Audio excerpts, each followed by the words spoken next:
Boa tarde. Primeiro agradecer o convite. Não sei se eu agradeço ou se eu xingo, né? Porque vir substituir Nosec não é uma coisa muito tranquila. Para mim, eu não estou substituindo. Eu simplesmente vim aqui passar o conhecimento que eu tenho e espero que seja útil de alguma forma. Agradecer o Rogério é amigo, então, quando ele fala assim, ele está falando mais como amigo do que como técnico. Então, eu não tenho tanta coisa assim para acrescentar para vocês, mas o pouquinho que eu consegui, eu já vou ficar bem satisfeito. Eles pediram para eu falar aqui, hoje, sobre uma relação entre acidose rumenal, laminite e ambiente. A acidose rumenal e a laminite, elas estão presentes aí no Brasil de forma... estão espalhadas nos rebanhos de maior produção. Normalmente se preocupa muito com doenças clínicas, que são aquelas doenças onde a gente vê o animal sofrendo ou a dificuldade do animal, e muitas vezes esse animal vem a óbito. Mas hoje eu não vou falar desse tipo de doença. Eu vou falar de uma doença que é muito pior, que a gente chama ela, antigamente chamava de subclínica, e hoje a gente trata ela como sendo subaguda. Subclínica ou subaguda é a mesma coisa, é só termo técnico, que subclínica seria uma coisa que não, teoricamente não tem como ter sinal clínico. Se não tem sinal clínico, não tem como diagnosticar.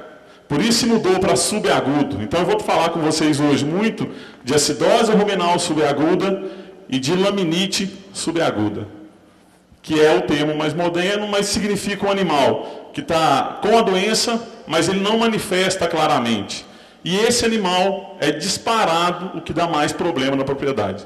Para vocês terem ideia, para cada animal que eu tiver com laminite ou com acidose clínica, eu tenho de 10 a 20 animais com o mesmo problema subclínico.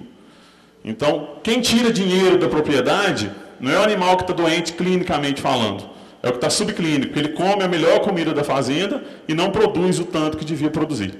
É sobre isso que eu vou falar hoje. A relação dessa acidose rumenal com essa laminite, as duas subclínicas ou subagudas, e eu vou falar um pouquinho do ambiente.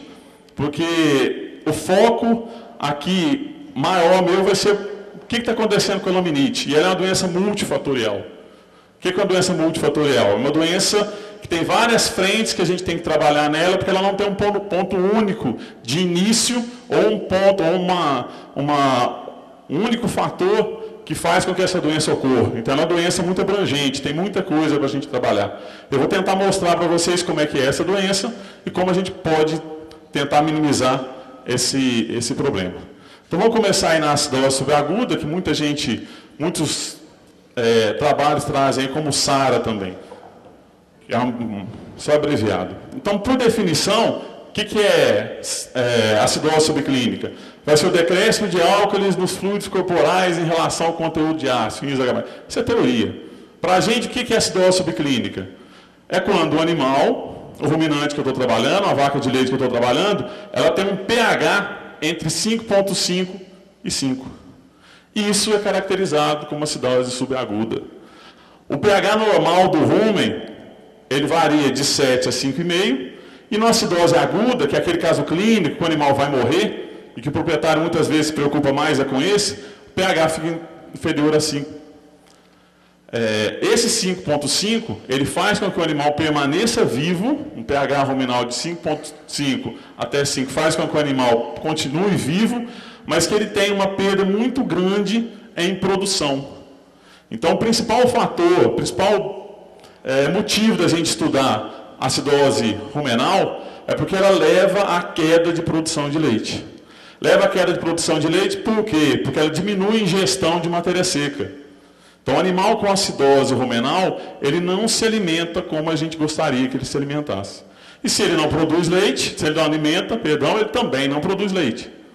Então, essa doença leva a uma queda na produção de leite. Se ele não se alimenta, ele também não tem energia suficiente para reproduzir. Então, ele vai impactar diretamente na reprodução. Se o animal não produz leite e não reproduz, ele vai ser descartado. Então, vai ser descarte involuntário.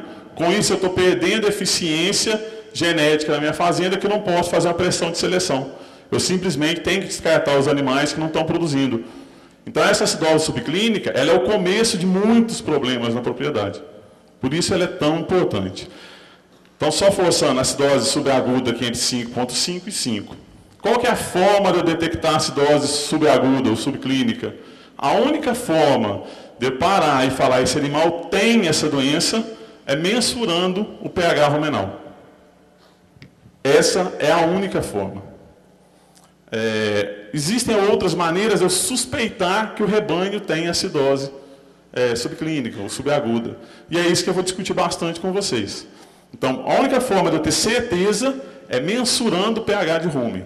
Mas eu tenho outras coisas, outros fatores, como a laminite, que identificam, que me induzem a pensar que uma propriedade pode ter ou não uma acidose subclínica. E por que tem essa acidose subclínica? O que a gente quer hoje nas nossas vacas? A gente está buscando sempre aumentar a produção. Para aumentar a produção, o que a gente tem que fazer? Aumentar a ingestão desses animais. Fornecer comida de melhor qualidade. Fornecer comida mais fermentável. Toda vez que eu forneço comida mais fermentável no rumen, eu tenho uma maior degradação desses alimentos dentro do rumen. Essa maior degradação, ela leva a uma maior produção dos ácidos graxos voláteis, que são as fontes de energia para o ruminante. Então a bactéria ruminal vai lá, pega o carboidrato, quebra aquele carboidrato, retira a energia que ele pode retirar desse carboidrato e produz o AGV. O AGV vai ser absorvido, AGV são os ácidos graxos voláteis, vão ser absorvidos e vão ser utilizados para o animal. Produzir glicose, gordura, energia, o que for necessário. Como a gente está visando maior produção de leite, a gente quer sempre o quê? Mais AGV sendo produzido. Então, quando eu começo a produzir muito AGV, o que é AGV? São ácidos graxos voláteis. Então, ele é ácido. Quanto mais AGV eu produzir, mais ácido vai ficar o rumen, mais o pH vai cair. E esse gráfico mostra bem claro isso. Eu tenho aqui o pH rumenal, variando de 4,5 a 7,5. Eu tenho aqui a concentração de AGV. Quando eu pego aqui em concentrações baixas de AGV, 50, eu tenho um pH próximo de 7. Quando eu começo a aumentar a produção de AGV, aumentar a concentração de AGV no meio, o que vai acontecendo? Eu vou diminuindo o pH. Todo mundo fala, quando fala em acidose rumenal, pensa logo de cara em ácido lático. Mas o ácido lático, em condições normais, ele não é mensurado no rumen. Ele vira substrato também para a produção de AGV. Então, todo o começo do processo de queda de pH rumenal se dá através da maior produção desses AGVs, que é fornecido através da quebra dos alimentos que a gente está entregando para os animais. Então, todo o processo de acidose rumenal se inicia com a ingestão de matéria seca, se inicia com o balanceamento da dieta que a gente faz. Se a gente faz uma dieta visando grande produção de AGV, a gente está fazendo uma dieta que, consequentemente, vai levar a uma queda de pH rumenal.